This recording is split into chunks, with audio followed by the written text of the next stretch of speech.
Welcome to Korvold, Jund Aristocrats. As far as our opening hand, yeah, we'll keep on this one. I like this. We've got turn one Scry, the Scurry, the Fever, the Insanity, and then we've got 3 visits and 2 sack outlets and a card draw option. Yes, I will 100% keep on this one. So let's go lead off with Temple of Abandon. Like I mentioned, let's get the Scry going, the Scurry, the Fever, the Insanity, the Descent into Madness, the may have just heard a motorcycle just ruin that.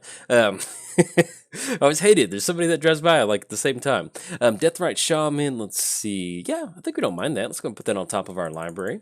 And then anything else, we're going to go and pass turn over to our opponent. We are playing Korvold, Fae-Cursed King. And my goodness, saying Korvold is just... it's like throw a hard R in there, and it's just like, I don't know. If I say some weird things, if it makes me say words weird, I'm just giving you a heads up. So we're playing Korvold. Enters the battlefield or attack, sacrifice another permanent. Then whenever you sacrifice a permanent, put a +1 count on Korvold and draw a card. Our opponent's going to go for Profane Memento. Whenever a creature card is put in an opponent's graveyard from anywhere, you gain 1 life. Now, that actually does kind of complicate some Aristocrats math that we may end up going for. That's something we do want to keep in mind. Let's go forwards. Let's go 3 visits. That way we can finally get on the board for a black mana. That would be very nice. So let's go for Bayou. Let's go Deathrite Ramen. Get that down. Yeah, somebody on Twitter is called Deathrite Ramen, and that's all I think about. It always makes me laugh. So we're going to get down Mr. Deathrite Ramen and then pass the turn. Playing against Gadwick, the Wizened. That's how you say it. When Gadwick enters the battlefield, draw X cards. Whenever you cast a blue spell, tap target non-land permanent an opponent controls. I promise you, English is not my second language. So, we did cover both commanders. Give a quick shout out to our sponsors, MTGOTraders. If you built your very own Jund Aristocrats deck, head on over there. Blood Artist is waiting for you. He's going to show you the way through Korvold's castle, or all the creatures that might get sacrificed. So, if you want to go for a really cool family tour, head on over there. He'll show you the way. Let's see what we run into for the turn. Run into Mountain. So we've got no lands in the graveyard, so unfortunately we can't go for a turn 3 Korvold. But I think what we'll probably end up doing is just going for Read the Bones. Yeah, let's just kind of see what's happening. Let's toss those chicken bones out there and see what falls before us and see if we can't draw into something just a little bit better. We'd like to get a few more creatures down on the battlefield before we end up going for Korvold, and it's not really the best thing. And actually, Demonic Tutor and Night's Whisper, we're going to leave both of those definitely on top of our library. So that's going to be some wonderful options for us to draw into. Let's go Stomping Ground. We're going to have that enter the battlefield tapped. I don't think we need to pay that 2 life. And then let's go and push in for 1. I think that sounds like a pretty good plan. So we're going to swing in for 1. I'm not going to put it down to 29. If they want to trade with the Siren Storm Tamer, they certainly can. And I'd be willing to make that trade. But Deathrite Shaman is going to try to bonk our opponent on the head with the skull. So there we go. Swinging across for 1. Cover at MTGOTraders. Give a quick shout out to inkgaming.com. You can head over to the website, search Jolt539. If you want to check out my merch booth, you can see some of the stuff that I've designed. Or if you just want to get something off their website, whatever that may be, go in there, type in Jolt 539, you'll be able to see all my merch, or you can also use coupon code JOLT to get 10% off anything off the website. And last but not least, I started a Patreon. So if you'd like to contribute to this Patreon to support cool content like this, there's a link down in the description below, and get your name at the beginning or the ending of the credits, or both. And if you can't, hey, no problem. Just tell somebody about the channel. So I would greatly appreciate it. Now it's officially free time. We can have some fun. Our opponent does end up going for Thought Scour on us, so it looks like we're probably playing against some sort of mono blue mill deck, which I'm actually pretty excited about. When you're playing Aristocrats, when you play against Mill, it's kind of like this weird little like race where you're like, yes, this sounds really good. And so if we are going to be playing against Mill, I think what we're probably going to be doing is going for Demonic Tutor on Living Death. That way we just safely have some sort of win condition. That does put us in a position to where we have to watch out for counter magic. But, okay, good. But yeah, with this happening right now, we're going to go for that Living Death, because that's one of the cool things about playing against Mill is they're just like, do the job for you. You're like, yes. Sounds like a plan. I will certainly take this. And it's also turning our Deathrite Shaman on too. Having all these lanes in the graveyard, being able to turn it on that tap for some mana. So opponent's going to swing it for 1. That's going to knock us down to 27. Let's see what we draw into for the turn. If not, we're probably going to go Demonic to Blood Artist, which is a wonderful option. Let's go Mountain. Yeah, let's go and do that. So let's go Demonic Tutor. And we're just going to grab that Living Death. The opponent's tapped out on blue mana. We don't have to worry about Living Death. And we're just going to go and put that into our hand. That's going to be feel a lot safer once that ends up happening. So there we go. We're going to grab Living Death. And I guess we'll just probably end up going Night's Whisper. I think that sounds like a pretty good deal. I'm just going to exile a land from the graveyard. Let's go and exile, I think at this point, because we might need that swamp or the wasteland. So we're going to exile Rootbound Crag, and we're going to add black mana to our mana pool, and we'll go for this Night's Whisper. There we go. All right, cash into, run into Force of Despair, which is actually not too bad. And then anything else? No, I think we're going to go and pass the turn. So, kick it back over there. Now, we did hit another black sword with those peat lands, so that's going to be a pretty good deal for us. We can exile Blood Artist if we want to with Force of Despair to kind of stop something. But unless they just have this crazy turn, we're probably just going to go and hold on to Force of Despair. Because one of the cool things with Force of Despair is that, let's say we go for Living Death. We do have a black option in our hand.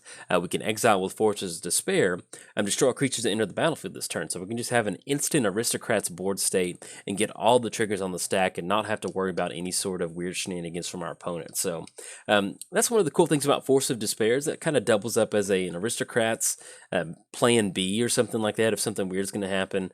Or if you just can't find a sack outlet. Let's say you've got different copies of Blood Artist, not Blood Artist, but different effects like Blood Artist in the graveyard. You just need a sack outlet. You can actually use Force of Despair as a way to kind of sack it out, which is kind of cool. So, but opponents off to a pretty slow start. We've seen some tap lanes and they haven't really got any mana rocks down, so I feel pretty good about this. So let's go Nurturing Peat Land. And I guess at this point, if we end up going for Korvold, we're going to have to end up sacrificing Deathrite Shaman, which I don't think we really mind that. We can go Blood Artist. We can get that down on the battlefield. Once we sacrifice Blood Artist, it'll safely be in the graveyard. I think that'll be pretty good. So let's give that a shot. So let's go for Blood Artist. I'm going to have Blood Artist into the battlefield, see if they have any sort of counter magic. And we're going to tap out for Korvold. I don't think it'll be too bad. Okay, we're going to go for Korvold. If they've got counter magic, they've got it. One of my main concerns is making sure that we can stick a Living Death. So, all right, so if we're going to go for opt-in response to that, I feel pretty good about that.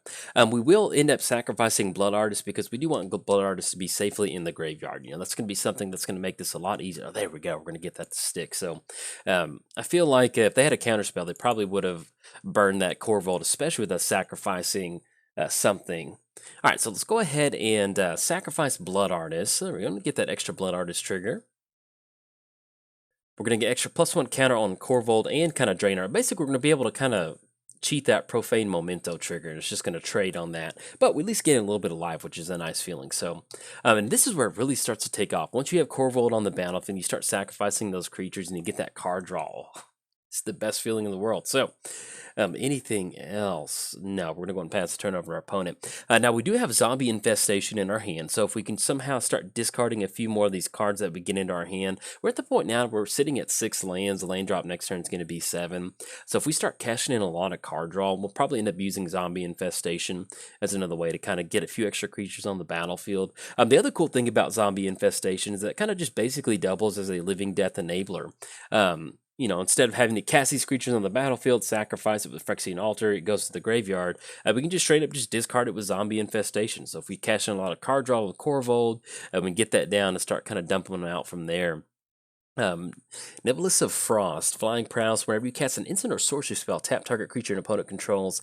It doesn't untap during its opponent's next untap step. So I think we'll actually be okay on that right now. I mean, if they want to tap down our creatures, we're pretty much going for the Aristocrats game plan at this point right now. Now, we do run into Worldly Tutor. So if we want to cash in an extra card draw, because what we can do is we can actually sacrifice Deathrite Shaman.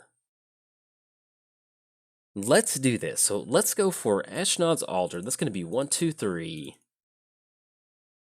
We're going to get down Ashnod's Altar. Let's go for Worldly Tutor. And we want to be able to cash in a card draw, especially with our opponent sitting at 1 blue mana. I don't think we're going to be running any sort of, hopefully not a Spell Pierce. I would hope not. And I think at this point, we just go for Mancer, because that's going to give us the best option to keep drawing cards. Yeah, that's going to be good. So let's put Mancer on top. Let's go ahead and swing in for 5. Well, just in case they have a cantrip and they double block, I would hate to have that happen. Yeah, that's not going to be good. So let's go ahead and sacrifice. Let's add a little bit extra mana to our mana pool with Deathrite Shaman. Well, do we want to get rid of that Wasteland? I guess it really doesn't matter. So we'll go and exile that Wasteland. We'll add black mana to our mana pool. And this will allow us just to kind of get a little bit of a, not having to sacrifice Ashnod's Altar. So yeah, let's go for that in black mana. Let's go ahead and sacrifice Deathrite Shaman. It's going to be an extra counter on Korvold. We draw into Mancer. Let's go ahead and cast that down. Let's go for Temple of Malice. We're going to get an extra scry off of this, and that's going to be Marsh Flats. Well, that'll be a card draw next turn, and it'll also be us making the land drops. Actually, I don't mind having Marsh Flats on top of our library. So we are not going to swing in and attack at this point right now because we want to get these tokens really starting to generate and really kind of start cashing in some of these extra card draws that we can go for. So anything else? No, we're going to go and pass the turn over to our opponent. So now that we're going to have Ophiomancer on the battlefield, this is really going to help us kind of push our Aristocrats game plan. Once we start to sacrifice these snake tokens, it's going to give us that 2 colorless mana and basically just kind of keep that free repeating source. You know, that's something that you definitely want to incorporate into your Korvold whenever you build it. Effects like Blood Artist and Reassembling Skeleton, that makes a huge difference. Being able to have something that you can cheaply bring back and still kind of basically keep sacrificing and not have to pay a lot of cost for is a really nice effect. All right, so opponent's going to go for Patient Rebuilding.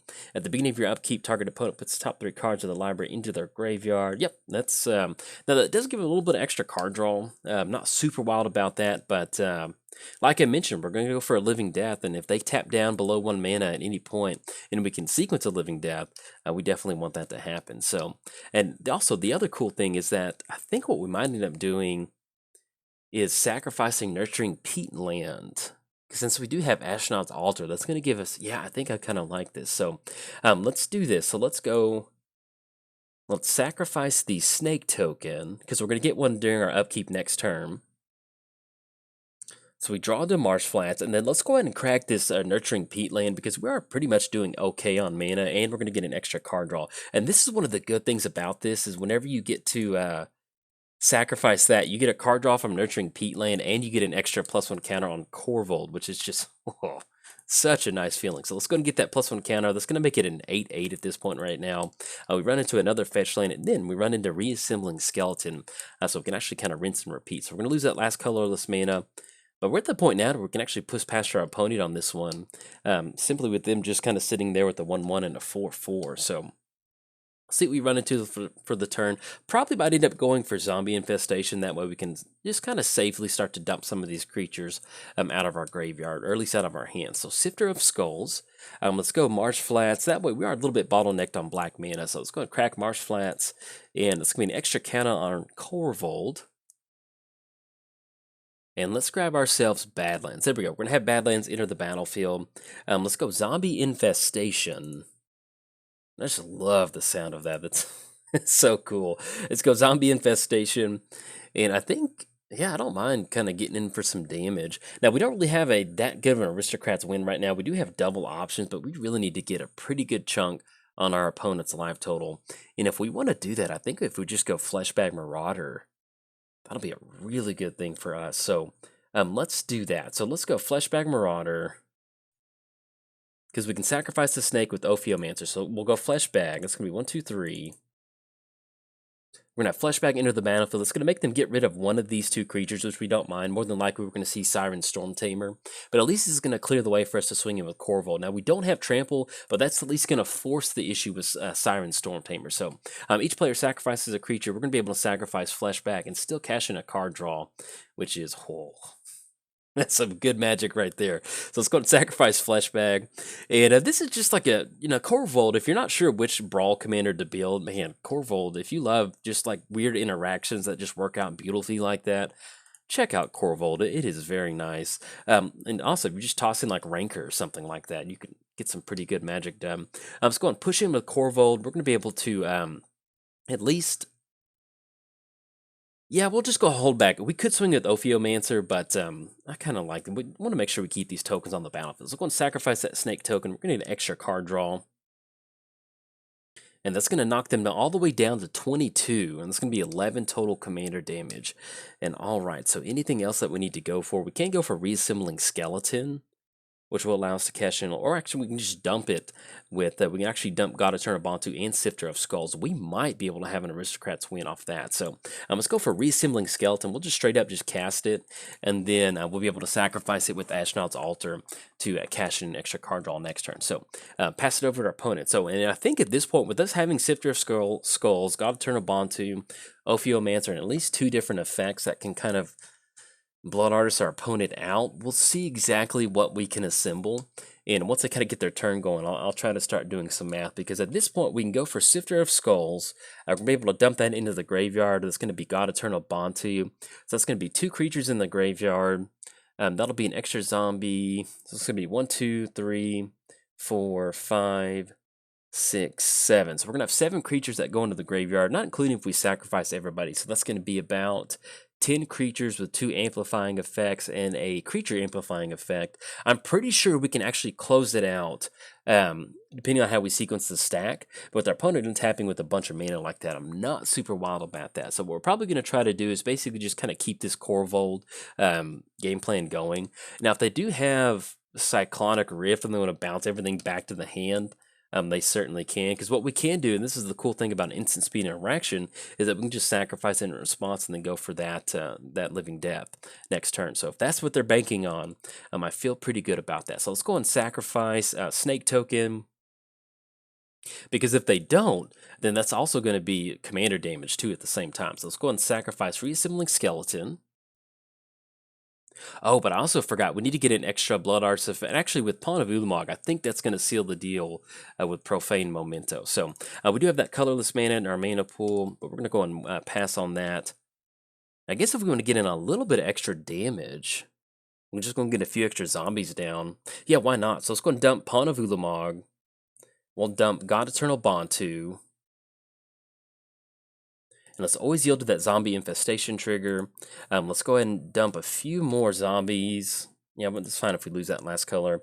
And actually, we don't have 2. Yeah, if we discard, well, we can discard 2 cards. So let's go and discard a Sifter of Skulls, and we'll discard this last swamp. That way we can still at least leave up Scalding Tarn. So I think between the amplifying effects, if we hit one more Blood Arts effect, we definitely have it.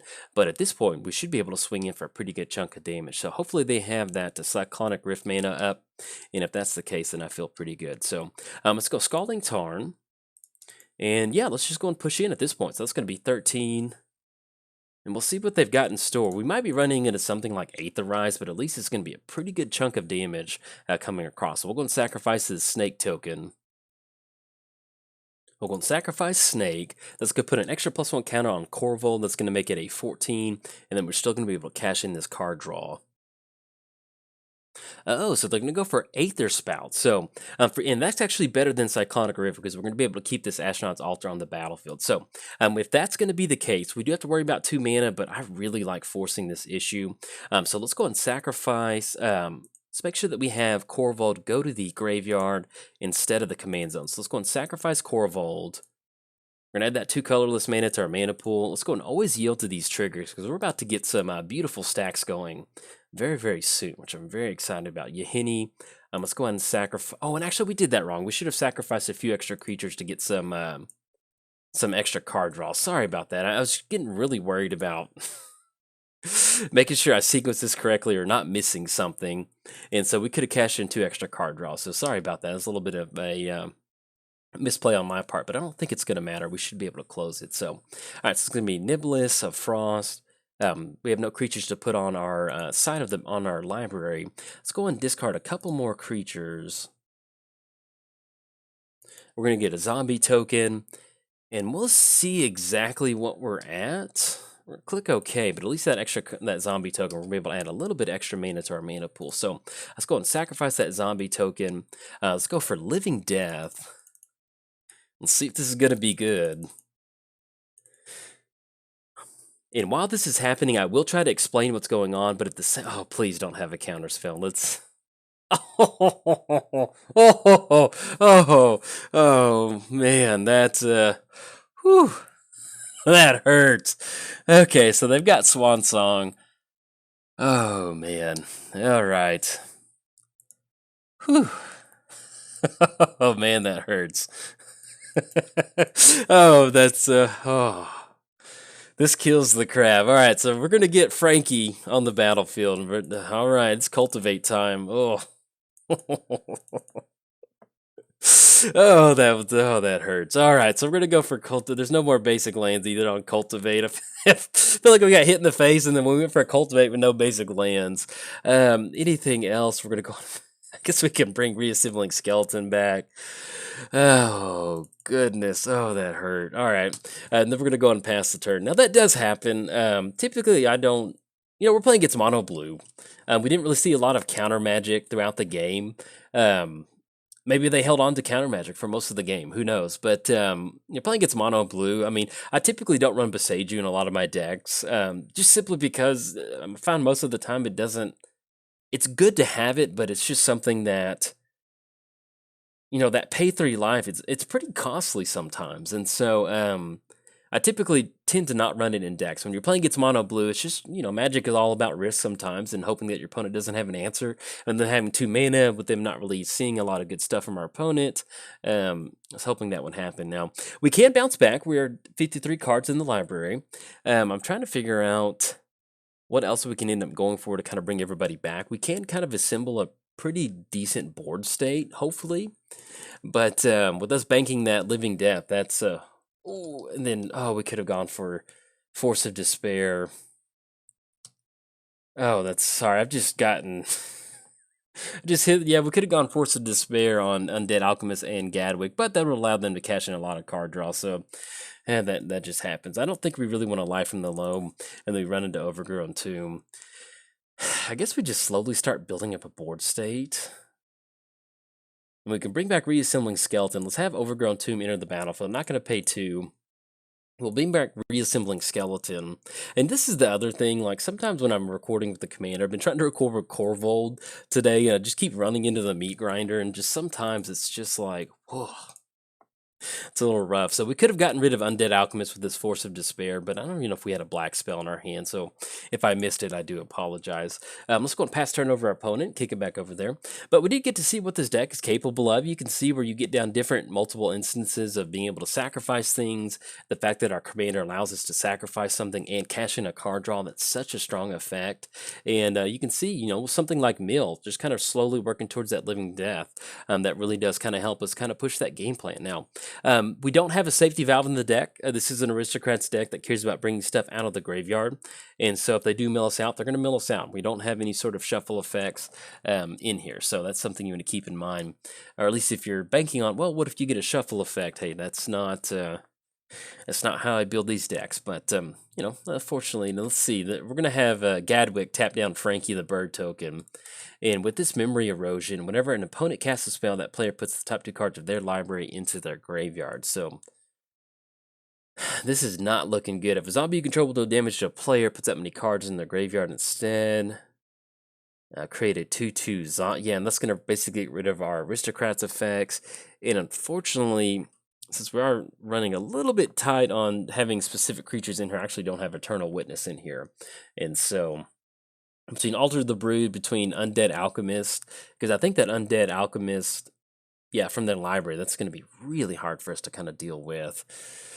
So, and that was kind of a misplay on my part with that Force of Despair. I can't remember at that point right then if we had a black spell in the hand that we could have exiled. But I'll be perfectly honest, Magic is an emotional game. There's sometimes where you get your 1 spell countered and you just it just frazzles your brain for a second. You just forget how to Magic, and that's exactly what happened. So if you're sitting there yelling at the computer for me to go for that Force of Despair, that's pretty much what it was. So we'll see what we rip into for the turn.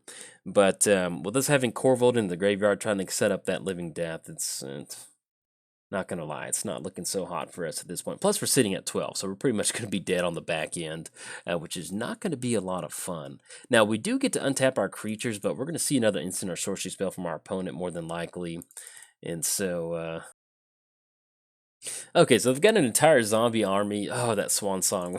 It's just, that hurt. With Korvold, yeah, we're not going to go for Life from the Loam, and they run into Command Tower. So if we happen to hit like a board wipe, but unfortunately that Toxic Deluge got it. So we're going to go and scoop it up on this one. They're going to have it on the back end with combat damage. Good play by our opponent with that Swan Song.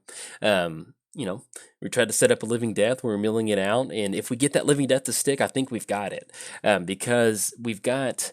And I'm going to go through that really quick just to kind of explain it. So if that, they got countered, good game by our opponent, that happened. So just kind of talking about more from a practice element. If you're thinking about building this deck, if it doesn't, if that living death does stick, what we're going to be able to do is we're going to have 1, 2, 3, 4, 5, 6, 7, 8, 9, 10, 11, 12. We're going to have 12 total creatures. Now, out of those 12 creatures, we're going to have 2 Blood Artist effects. That's going to be Blood Artist and actually going to be Mayhem Devil. So, for all those creatures, we're going to be able to deal extra damage. Now, this is where it kind of really amplifies out, is outside of those 2 Blood Artist effects, we're going to have 2 creature amplifying effects that care about stuff dying. So, Pawn of Ulamog, whenever a pawn or another non-token creature you control dies, you may create a 0/1 colorless Eldrazi spawn token. So, what's going to happen with that is that's going to basically turn our 10 creatures into 20 creatures in a roundabout way.